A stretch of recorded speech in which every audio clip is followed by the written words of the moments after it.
रोना मत, बस ये सत्संग सुनो, सब ठीक हो जाएगा। आज ये सच जान लो कि तुम्हारी आंखों से गिरने वाला हर आंसू उस परमात्मा की अदालत में एक अर्जी की तरह दर्ज हो रहा है। और जो ईश्वर शून्य से ब्रह्मांड रच सकता है, क्या वो तुम्हारे जीवन की उलझनों को नहीं सुलझा सकता? तुम व्यर्थ में उस बोझ को ढो रहे हो जिसे तुम्हें कृष्ण के चरणों में छो देना चाहिए था। कितना दर्द होता है ना जब आप अपनी पूरी ताकत लगा देते हैं, हर रिश्ता पूरी ईमानदारी से निभाते हैं, फिर भी अंत में आपको केवल अकेलापन और तिरस्कार मिलता है।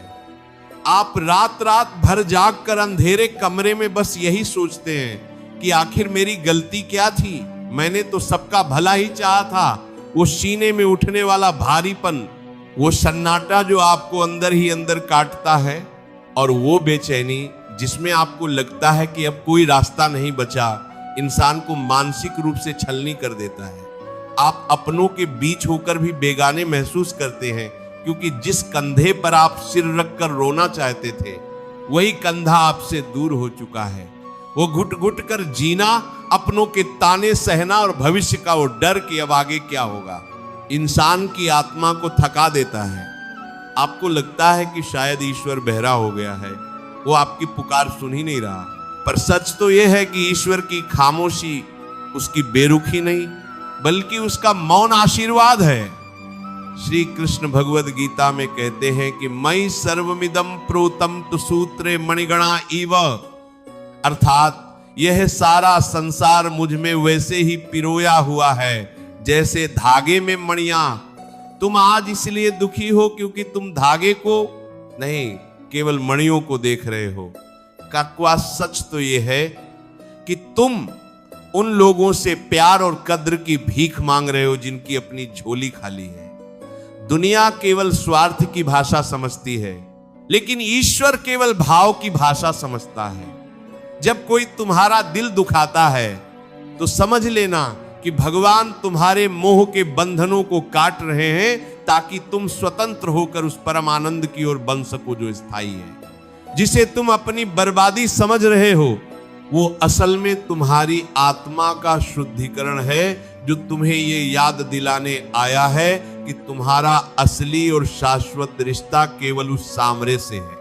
इसका समाधान ये नहीं है कि आप अपनी किस्मत को कोसें या हार मानकर बैठ जाएं। समाधान है पूर्ण शरणागति और धैर्य।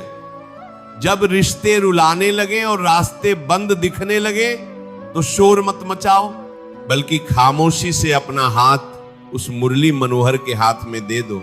समाधान ये है कि तुम अपनी खुशियों का आधार किसी बाहरी इंसान को बनाना छोड़ दो।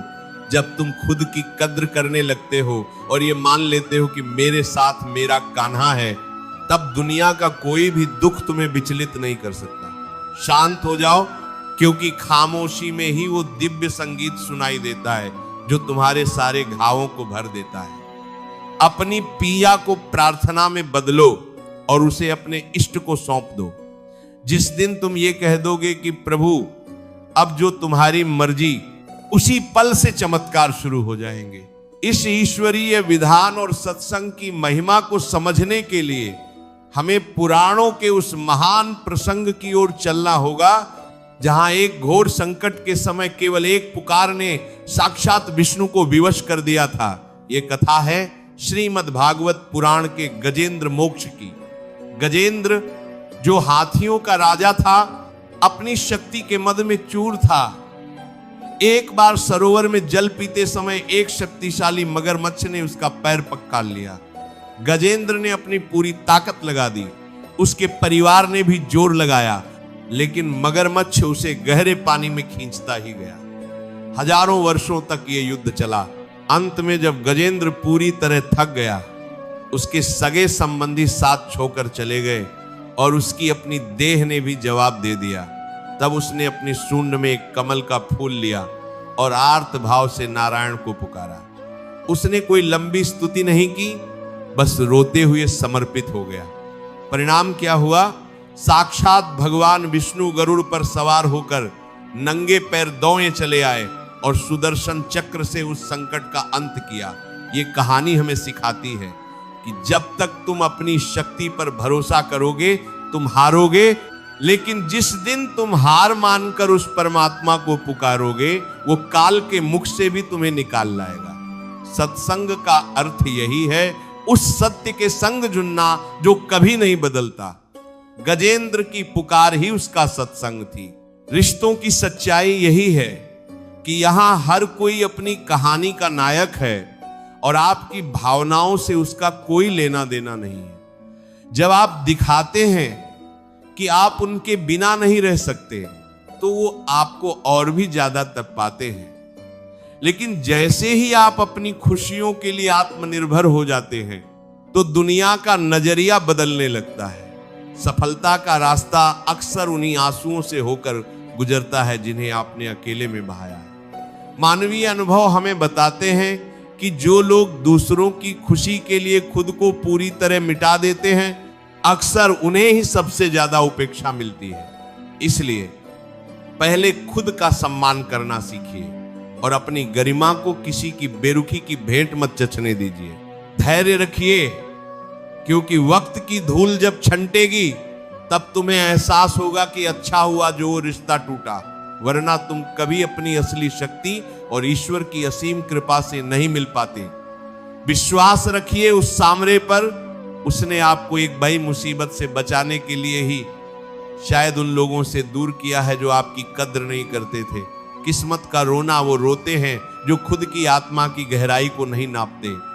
तुम उस परमात्मा का हिस्सा हो जिसने सूरज और सितारों को दिशा दी है। क्या तुम्हें लगता है कि वो तुम्हें मझदार में छोड़ देगा? कभी नहीं। अपनी मेहनत को अपनी पूजा बना लो। जब तुम पूरी शिद्दत से अपना कर्म करते हो और परिणामों का बोझ कृष्ण को दे देते हो तो जीवन का हर कईवा अनुभव एक मीठे सत्संग में बदल जाता है। प्यार और करुणा को अपने भीतर जीवित रखिए, लेकिन उसे किसी की कमजोरी मत बनने दीजिए।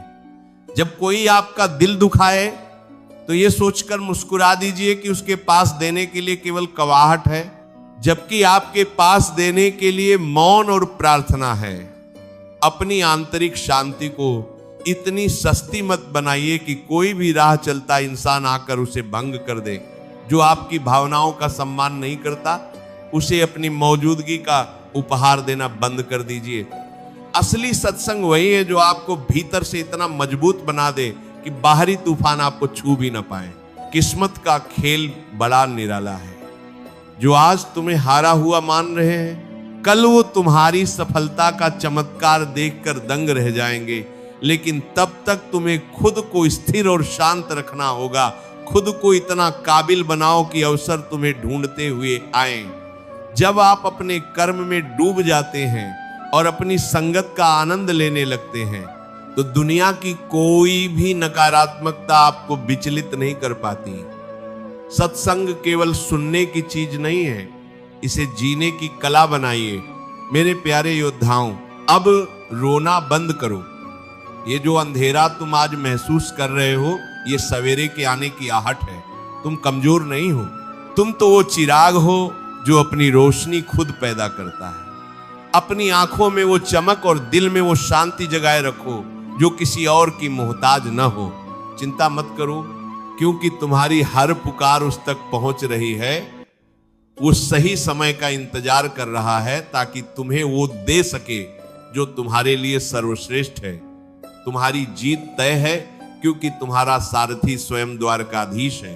भरोसा रखो, जो होता है अच्छे के लिए होता है। आज की ये तप कल की तुम्हारी सबसे बड़ी मजबूती बनेगी। श्री कृष्ण की शिक्षाओं को अपना कवच बनाओ। वो मुरली वाला तुम्हारे साथ खचा है, बस एक बार दिल से उसे पुकार कर देखो, वो तुम्हें उस दलदल से बाहर निकाल लेगा जहां तुम आज फंसे हुए महसूस कर रहे हो। जीत तुम्हारी ही होगी क्योंकि तुम्हारा हृदय साफ है और तुम्हारी नीयत नेक है। ये सत्संग ही वो नाव है जो तुम्हें भवसागर से पार ले जाएगी। अगर आज की इन बातों ने तुम्हारे टूटे हुए मन को जरा भी सहारा दिया है, अगर तुम्हें लगा है कि वाकई तुम्हें अब और नहीं रोना है, तो इस दिव्य शक्ति को अपने भीतर महसूस करो। तुम अकेले नहीं हो, तुम्हारे हर संघर्ष और हर मौन प्रार्थना के साक्षी साक्षात नारायण हैं। अपनी आंखों को बंद करो और उस शांति को महसूस करो जो तुम्हारे भीतर है। तुम किसी की कौवाहट से कहीं ज्यादा ऊंचे और पवित्र हो। विश्वास रखो, तुम्हारा आने वाला कल तुम्हारी कल्पना से कहीं ज्यादा भव्य और गौरवशाली होगा। बस खुद पर से और उस बनाने वाले पर से यकीन मत खोना। जिसने तुम्हें यह जीवन दिया है वो तुम्हारी जीत का मार्ग प्रशस्त करने के लिए पहले से ही तैयार खड़ा है। अपनी उस आंतरिक शक्ति को पहचानो और एक नई उम्मीद के साथ अपने लक्ष्य की ओर बढ़ चलो। सब ठीक हो जाएगा। बस तुम अपनी मुस्कुराहट को वापस आने का रास्ता तो दो। अगर आपको आज के इस वीडियो से हिम्मत मिली है और आप भी मानते हैं कि मौन, विश्वास और सत्संग ही हर दुख का सबसे बड़ा समाधान है, तो इस सकारात्मक ऊर्जा को अपने तक ही सीमित न रखें। न जाने कितने भाई बहन आज अपनों के दिए जख्मों से जूझ रहे होंगे और हार मान रहे होंगे, जिन्हें शायद आपके एक छोटे से प्रयास की, एक साझा किए गए संदेश की सख्त जरूरत हो। अपनी भावनाओं को साझा करने के लिए और खुद से ये वादा करने के लिए कि अब मैं कभी नहीं रोऊंगा और सब ठीक होगा। कमेंट में राधे राधे जरूर लिखें। आपके एक एक कमेंट से हमें यह प्रेरणा मिलती है कि हम इस सत्य, साहस और भक्ति के मार्ग पर साथ साथ चलते रहें। चैनल को सब्सक्राइब करें, इस वीडियो को लाइक करें और उन सभी तक पहुंचाएं जिन्हें आज फिर से अपने आत्मविश्वास को जगाने और ईश्वर के करीब जाने की जरूरत है। कमेंट में राधे राधे लिखें, सब्सक्राइब करें और अंत में राधे राधे, जय श्री कृष्ण।